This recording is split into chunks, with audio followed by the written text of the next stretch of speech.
विधानसभा में आदरणीय मोदी जी के 9 वर्ष पूरे होने पे अपने सभी पत्रकार बंधुओं, सम्मानित पत्रकार बंधुओं, छायाकार बंधुओं को मैं प्रणाम करता हूं, नमस्कार करता हूं। और आज मैं थोड़ी चर्चा करना चाहता हूं कि आदरणीय मोदी जी के जो सरकार के 9 वर्ष पूरे हुए हैं और 9 वर्ष में जो ऐतिहासिक फैसले, ऐतिहासिक निर्णय और विकास के अनेक कार्य हुए हैं, उनके बारे में वैसे तो पत्रकार बंधु जो प्रबुद्ध समाज है ये सारा अच्छी तरह जानता है। मेरी भी जिम्मेदारी बनती है कि मैं आपके सामने बैठ के आपसे बात करूँ, वार्ता करूँ। आदरणीय मोदी जी जब इस देश के प्रधानमंत्री बने 2014 में, उससे पहले का भारत और उसके बाद का भारत बहुत बड़ा परिवर्तन आया है। पहले के भारत में बहुत बुरी स्थिति थी, महंगाई चरम सीमा पे थी। आप सबके सामने है कि गैस के सिलेंडर लेने के लिए हमें कितनी मुशक्कत करनी पड़ती थी। अब मोदी जी के आने के बाद घरेलू गैस की जो महामारी बहुत बड़ी समस्या थी वह पूर्ण रूप से खत्म होगी और आपके सामने है कि गैस की ऐसी व्यवस्था है कि घर घर जाकर के गैस का वितरण हो रहा है। ये एक ऐतिहासिक फैसला था सरकार का और उसका लाभ हमारा आप लोग सब ले रहे हैं। इसी के तहत मोदी जी से पहले किसानों के बारे में कोई चर्चा नहीं करता था, कोई सुध बुध नहीं लेता किसानों की। किसान को तो बिल्कुल लावारिस छोड़ रखा था जितनी पूर्व की सरकारें थी। मोदी जी के आने के बाद किसान सम्मान निधि एक ऐसा कदम उठाया जिससे हर किसान को, छोटा किसान हो चाहे बड़ा किसान हो, कोई भी किसान हो, उसको किसान सम्मान निधि के माध्यम से सम्मान देने का काम केवल मोदी जी ने आने के बाद ही हुआ है। और मोदी जी 6,000 रुपये जो किसान के खाते में जाते हैं, ये एक बहुत बड़ी राशि है किसान के लिए। उसका किसान को बहुत बड़ा लाभ मिल रहा है और किसान को सम्मान भी मिल रहा है निधि के साथ साथ। ऐसे ही किसानों की सिंचाई के लिए एक बहुत बड़ा काम, बड़ी परियोजनाएं सिंचाई के लिए इस देश के अंदर चलाई गई हैं और किसानों को बहुत अच्छा सिंचाई का साधन मुहैया कराए जा रहे हैं। अब बिजली की बात है, किसानों को आपने सुना होगा, अभी वो फाइनल हो चुका है, उस कैबिनेट में रखा है सारा मामला, जल्दी ही लागू हो जाएगा। किसानों को फ्री बिजली देने का काम भी मोदी जी के दिशा निर्देश पर मुख्यमंत्री जी करने जा रहे हैं। तो किसानों के लिए इतने ऐतिहासिक फैसले, इतने ऐतिहासिक कार्य मोदी जी के आने के बाद हुए हैं। पूर्व के पिछले 60 वर्षों में अन्य सरकारें थी, किसी ने नहीं किया। अच्छा, एक बात आप सबके सामने विदित है, हमारे देश के अंदर खुले में शौच करने की इतनी कुप्रथा थी कि उसकी कल्पना नहीं कर सकते। हमारा आपने देखा होगा सुबह के टाइम, शाम के टाइम, गांव में, देहात में, कस्बों में, बाहर जो जितनी भी सड़कें अंदर बसते तो बाहर निकलती थी, समझ रहे होगी इस बात में, कितनी बड़ी विकट स्थिति थी।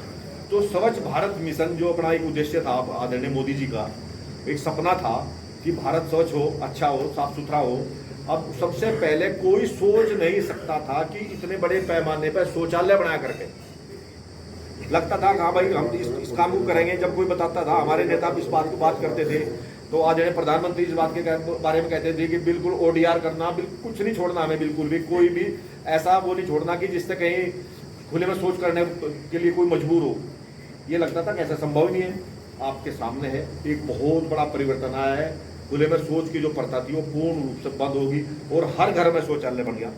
और यहाँ तक की है कि सार्वजनिक स्थानों पे, जहाँ सार्वजनिक स्थान है वहाँ भी शौचालय बन गए सारी जगह। और जो कमी कहीं बची नहीं, सार्वजनिक स्थानों पे कमी बची है, व्यक्तिगत तो कहीं बची नहीं, सार्वजनिक स्थान पर कहीं कमी बची है, उसको भी ढूंढ ढूंढ के शौचालय बनाने का काम चल रहा है। ये बहुत बड़ा अभियान आदरणीय मोदी जी ने अपने कार्यकाल में पूरा कर दिया। सोचते थे कि पता नहीं कितना लंबा टाइम लगा, चंद दिनों में इसको पूरा कर दिया। शिक्षा के क्षेत्र में आपने देखा होगा नई शिक्षा नीति आदरणीय मोदी जी के समय में, उस तो पुराना जो डर रहा था, पुरानी जो किताबें थी, पुरानी जो बातें थी, जो शिक्षा में जो कमी थी शिक्षा नीति में, नई शिक्षा नीति ला करके अनेकों नए विश्वविद्यालय और अनेकों नए स्कूल खोलने का काम इस सरकार में किया गया है। और आपके सामने कि हमारे जिले में भी एक विद्यालय खुलने जा रहा है, यूनिवर्सिटी, महाविद्यालय खुलने जा रहा है, यूनिवर्सिटी बनने जा रही है।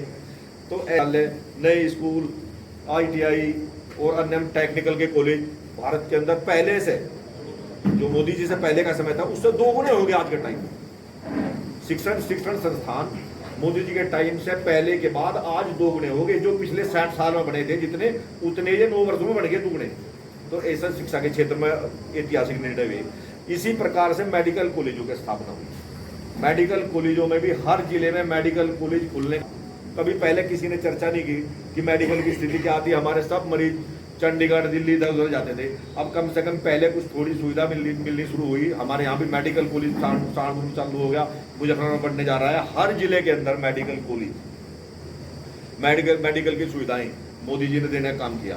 अभी एक मोदी जी ने अद्भुत योजना चलाई थी जो दवाइयों की सस्ती दवा, प्रधानमंत्री जन कल्याण सुविधा मेडिकल सुविधा के नाम से उन्हें जो वो काम किया था वो हर शहर में हुआ है, कहीं जहाँ बचा हुआ है वहाँ भी हो जाएगा। तो मेडिकल के क्षेत्र में बहुत ऐतिहासिक काम आदरणीय मोदी जी की सरकार आने के बाद हम आप सबके लिए हुआ है। इसी तरह आयुष्मान कार्ड के बारे में कोई जानता था पहले मोदी जी के आने से पहले? आयुष्मान कार्ड का जो लाभ है, आयुष्मान कार्ड की जो योजना है, ये भी मोदी जी के ही टाइम में चली है। इससे पहले आयुष्मान कार्ड का भी कोई व्यवस्था नहीं थी। हमारा आपको पता है 8 से 9 साल पहले हम कोई नहीं जानते थे। तो ये सारी चीजें फलीभूत जो हुई मोदी जी के नेतृत्व में हुई। तो इसी तरह चलते चलते मोदी जी ने स्वास्थ्य बीमा योजना जो चलाई, स्वास्थ्य बीमा योजना जो है वह ऐतिहासिक योजना है। स्वास्थ्य बीमा योजना, उसका सभी को लाभ मिलता है और उसका सब लाभ ले रहे हैं। तो मैं तो ये कहता हूँ कि जैसे जन कल्याण औषधि केंद्र, स्वास्थ्य बीमा योजना, आयुष्मान कार्ड, नए मेडिकल कॉलेजों की स्थापना, सस्ती दवाइयों का वितरण, ये इतना बड़ा काम जन कल्याण का काम है इस देश की जनता के लिए जो आदरणीय मोदी जी ने किया है और वो हमारा उसका लाभ ले रहे हैं। वैक्सीन का एक मामला आपके सामने है जो लोग सब चर्चा करते हैं। दुनिया में जो महामारी आई कोरोना की, इस्माम त्राइमाम था, केवल मोदी जी की अच्छी नीति की वजह से इतना भारी मात्रा में वैक्सीन का उत्पादन किया गया कि हमने बाहर देशों तक दिखाई थी। और कुछ देशों में तो शुल्क लिया जाता था वैक्सीन का। डॉक्टर साहब शुल्क लिया तो वैक्सीन दी गई और मोदी जी ने हम सब के लिए फ्री वैक्सीन की व्यवस्था की। अगर वैक्सीन पे शुल्क होता ना जी, थोड़ा सा शर्मा जी, थोड़ा सा भी शुल्क होता और उसमें आधे हमारे लोग ऐसे कि परिवार की संख्या ज्यादा है, आप जानते हो डिटेल से, किसी के परिवार की संख्या ज्यादा है तो आधे तो कहते छोड़ो करे, 2 लग के 2 तो छोड़ दो, पैसा कर देना पड़ता था। तो इतना अच्छा विचार उन्होंने लगा कि फ्री वैक्सीन पूरे देश में हर व्यक्ति को लगेगी। अभियान चलाया, पूरी सरकार, पूरी पार्टी, पूरे कार्यकर्ता भारतीय जनता पार्टी के मोदी जी के आह्वान में वैक्सीन के लिए जागरूक करते थे लोग और घर घर जाकर इस अभियान को चला कर वैक्सीन लगाई। ये एक इतना बड़ा काम था वैक्सीन लगाने का, फ्री वैक्सीन लगाने का, जिसका कोई जितनी भी हम तारीफ करें उतना कम है। और देश के अंदर एक जो बड़ा अभिशाप था धारा 370। धारा 370 के बारे में चर्चा करते थे। ये तो एक ऐसा अभिशाप है, इसको तो हम छू ही नहीं सकते। अगर हमें इसको छू दिया तो पता नहीं क्या होगा, क्या आफत आ जाएगी, तूफान आ जाएगा, ये आ जाएगा। एक ही झटके में धारा 370 को ध्वस्त कर दिया और किसी ने कान नहीं हिलाया।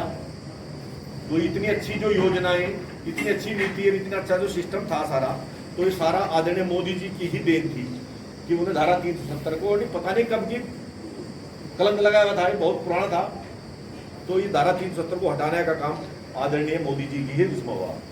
अब एक बहुत महत्वाकांक्षी योजना चल रही है, हर घर जल। बहुत बड़ा अभियान है। पहले क्या था कि हैंडपंप लगा दिया, उस हैंडपंप को 2 लोगों या 2-4 परिवारों को लाभ हुआ और हर गांव में, हर मोहल्ले में, हर बस्ती में उसका पाइपलाइन से हर घर को पानी दिया जाएगा, स्वच्छ पानी। तो ये हर घर जल वाली जो योजना है या भी आदरणीय मोदी जी के द्वारा फलीभूत हुई। बड़ा अभियान चला करके इस पर काम किया जा रहा है। और इसी तरह प्रधानमंत्री आवास योजना, प्रधानमंत्री आवास योजना जो आई मोदी जी के ही टाइम आई। उससे पहले प्रधानमंत्री आवास योजना का कहीं कोई नामो निशान नहीं था। प्रधानमंत्री आवास योजना के तहत ऐतिहासिक पैमाने पर हर शहर में, हर गांव में आपके सामने कितने मकान बन रहे हैं की व्यवस्था नहीं कर पाते, तो वो भी प्रधानमंत्री आवास योजना का लाभ ले रहे हैं। ऐसे हमारे प्रधानमंत्री हैं कि जिन्हें हर घर को, हर सर को आवास छत देने का काम किया है। इसी तरह जन धन जो खाते खोलने की बात थी, कुछ लोग ऐसे थे भारत के अंदर जिनके पास आज भी बैंक में अकाउंट नहीं था।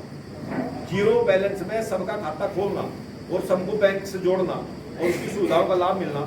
एक किसान है सीधा साधा, वो खेती कर रहा, अब खेती करके उसको 6,000 रुपये अब उसको जो किसान सम्मान निधि मिल रही, उसका खाता था ही नहीं, किसी को मिल रही थी, किसी को नहीं मिल रही थी। हर किसान का, हर व्यक्ति का खाता खोलना, ये कितना अच्छा विचार था, कितनी अच्छी योजना थी। उसको हर आदमी को बैंक से जोड़कर और सरकार की योजनाओं का लाभ देने के लिए सबके खाते खोले गए। ये भी प्रधानमंत्री जी की बहुत अच्छी योजना थी।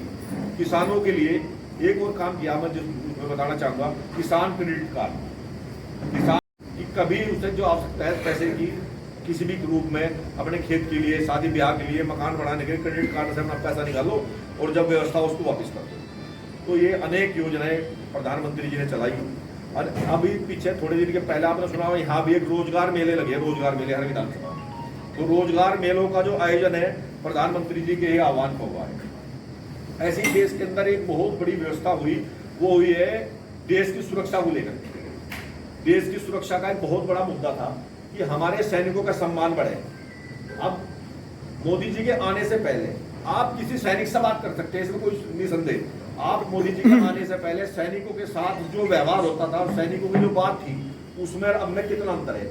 हर सैनिक अपने को गौरवान्वित महसूस करता है।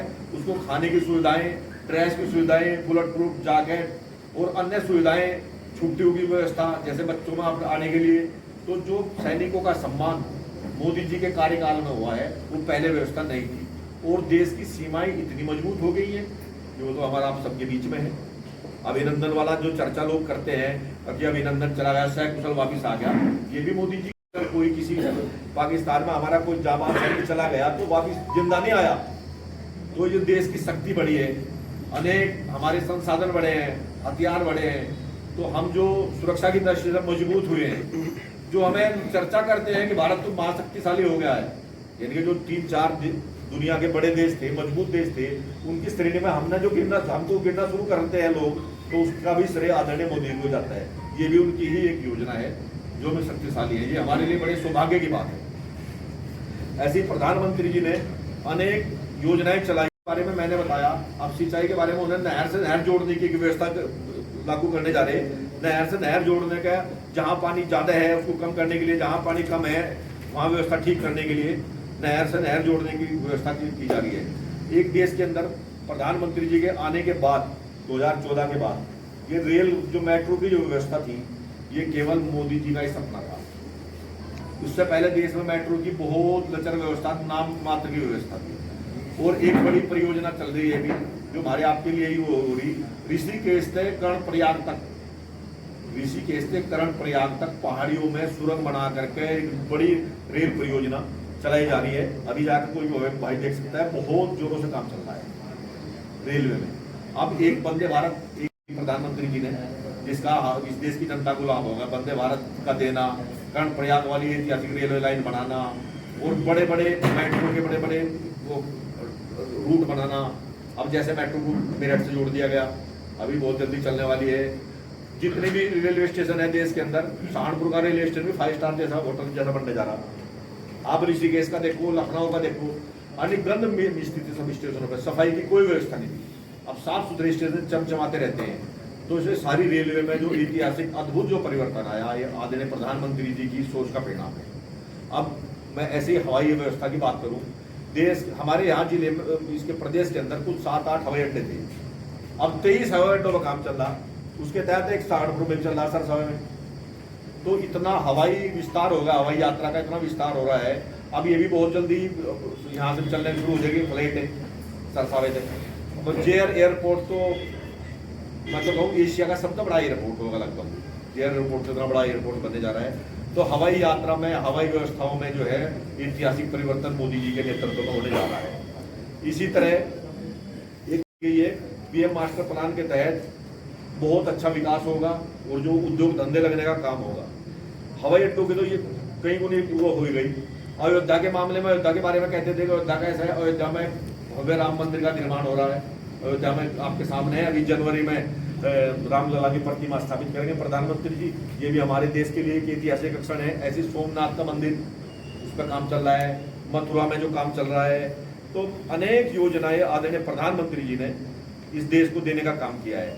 अब देश में पहले सोचते थे कि भाई कुछ नहीं हो रहा, आमदनी कम है। अब जीएसटी एक ऐसी व्यवस्था की, जीएसटी जो है, जीएसटी से देश के पास भंडारण, धन के भंडार की कोई कमी नहीं है। सोच नहीं सकते थे कि हमारे गंगो विधानसभा के बीचों बीच में एक हाईवे होगा। पहले छोटी छोटी सड़कें बनाने के लिए, 100 मीटर के टुकड़े बनाने के लिए छोटे छोटे वो लगे रहते थे। भाई यहाँ सहारनपुर से गंगो तक की व्यवस्था है, इतने बड़े बड़े हाईवे, ऐसी सड़कें। आप घूमने जाओगे कहीं बाहर तो ये लगेगा कि हम कहीं विदेश में आ गए। तो अभी गंगो विधानसभा के बीच को भी एक हाईवे निकल रहा है। जिधर को जाओगे काम लगा मानते हो नहीं मानते हो। अब इधर अम्बाड़ी इधर चले जाओ, मुजफ्फरनगर, आप शामली जाओ, शामली से अगर आप पानीपत जाओगे तो पता नहीं लगने का कहाँ हरियाणा चला गया, कहाँ यमुना निकलेगी, कहाँ से सोनभद्र कहाँ निकलेगी। तो देश की व्यवस्था इतनी मजबूत आदरणीय मोदी जी ने कर दी। और प्रदेश की व्यवस्था आदरणीय योगी जी आपके सामने कितना मजबूत कर रहे हैं। प्रदेश के अंदर कानून की व्यवस्था योगी जी ने बहुत सुदृढ़ कर दी है, कानून व्यवस्था बहुत अच्छी है, शिक्षा की व्यवस्था बहुत अच्छी है, बिजली की व्यवस्था पहले सोच लूँ 2017 से पहले कैसी थी। तो मैं तो अब कोई भी ऐसा वर्ग नहीं होगा जिसके बारे में आदरणीय प्रधानमंत्री जी ने चिंता ना की हो। जो भाई हैं उनके लिए वो किए जा रहे हैं, अब उनको भी छोटे छोटे काम करने के लिए बिना किसी शर्त के, बिना किसी जमानत के, बिना उसके छोटा छोटा लोन देकर के उनका भी रोजगार बढ़ा जा रहा है। तो प्रधानमंत्री जी ने ऐसे ही फसलों का रेट बढ़ाने का काम किया, फसलों के रेट बढ़ाए जा रहे हैं। तो अनेक योजनाएं प्रधानमंत्री जी के नेतृत्व में इस देश के अंदर चली है। आप मेरे से भी ज्यादा जानते हैं, तो इन सभी चीज़ों को प्रधानमंत्री जी के जो अच्छे कार्य हैं, अच्छी योजनाएं हैं, वो फलीभूत हुई हैं, उनको आप सब लोग हम मिलकर आगे बढ़ाएं, उसमें सब सहयोग करें। और आप सभी मेरे साथ बैठे मेरे बड़े भाई हैं, मेरे छोटे भाई हैं, आभार व्यक्त करता हूँ। और दोबारा ऐसे ही फिर मैं समय समय पर आपसे नमस्ते करता हूँ। लोगों को बहुत ऐसे लोग जो डीडी किसी चीज़ के पास भी जाते हैं, उन लोगों को कैंसर होगा, तो थोड़ा सरकार का ध्यान आप इस तरफ भी थोड़ा सा दें। खाद्य सामग्री में विशेष करके जो मिलावट की जा रही है उसे रुकवाया जाए, सरकार इस पर ध्यान दिया जाएगा। एक चीज है कि बहुत बड़ा तंत्र है, बहुत व्यवस्था खराब थी, जो भी सुधार हुआ वो आपकी सरकार आने के बाद शुरू हुआ। ये विषय आया, आपका ध्यान दिया जाएगा और ये गंभीर समस्या है। नहीं, वो गलत, अगर मान लिया 50,000 रुपये किसी का बकाया से कलेक्टर काटा, वो गलत काटा, उसको जुड़वाओगे, उसकी जानकारी करेंगे, किसने काटा, ऐसी गलत गंदी हरकत किसी ने की, क्यों की जानकारी करेंगे। नहीं